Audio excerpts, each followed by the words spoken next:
কি হয়েছে রে? চুপ ভাইজান, ওনার মেয়ে হয়েছে, কিন্তু বেগম সাহেবা মারা গেছে। হ্যাঁ, মরে গেছে? তাহলে তো এখন স্যার মেয়েটাকেও মেরে এসব ফেলবে। কি বলছো ভাইজান? শোন শোন, আবার আমার মা মরা ছেলেটাকেও ওখানে রেখে স্যারের মেয়েটাকে তুই এখানে নিয়ে আয়। কিন্তু কেন? চুপ, যা বলছি তাই কর, পরে আমি তোকে সব বুঝি বলবো। যা যা।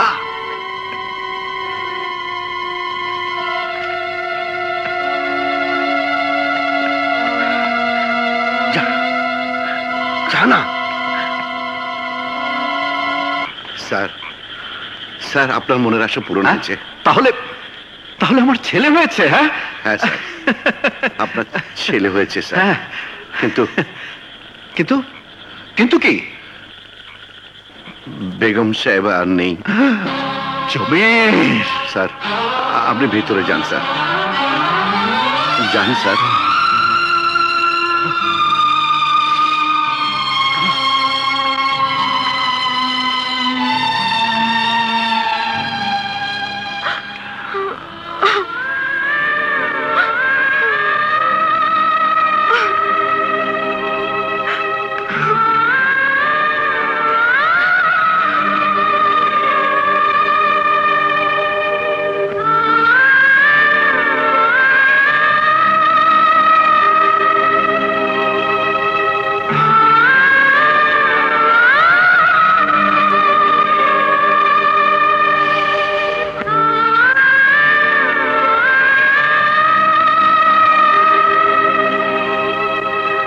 স্বপ্না, শেষ পর্যন্ত বাঘা প্রতাপ সাহের বংশের প্রদীপ জ্বালিয়ে তুমি নিজের জীবন প্রদীপ নিভিয়ে চলে গেলে।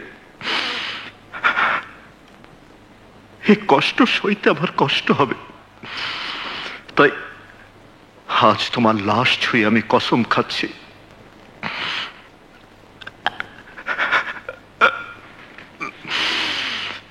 তোমার সন্তানের মঙ্গলের জন্য আমি আর কোনোদিন দ্বিতীয় বিয়ে করব না, কোনোদিন না।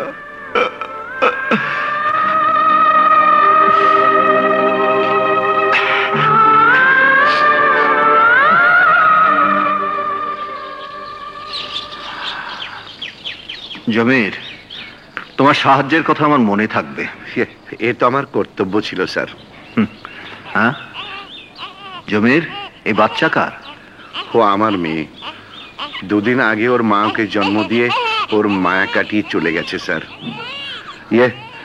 এখনো নাম রাখা হয়নি।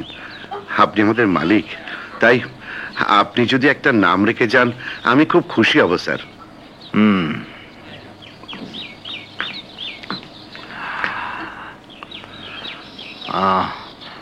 এক কাজ করো, ওর নাম মায়া রেখে দাও। জি স্যার, তাই রাখবো। স্যার আপনার গাড়ি তো নষ্ট, এখান থেকে যাবারও তো কোনো ব্যবস্থা নেই, তাই যদি কিছু মনে না করেন, মানে আমার টমটমে করে আপনাকে পৌঁছে দিতে পারি। ও, তুমি তাহলে কোচওয়ান? জি স্যার। বেশ, চলুন স্যার, চলুন।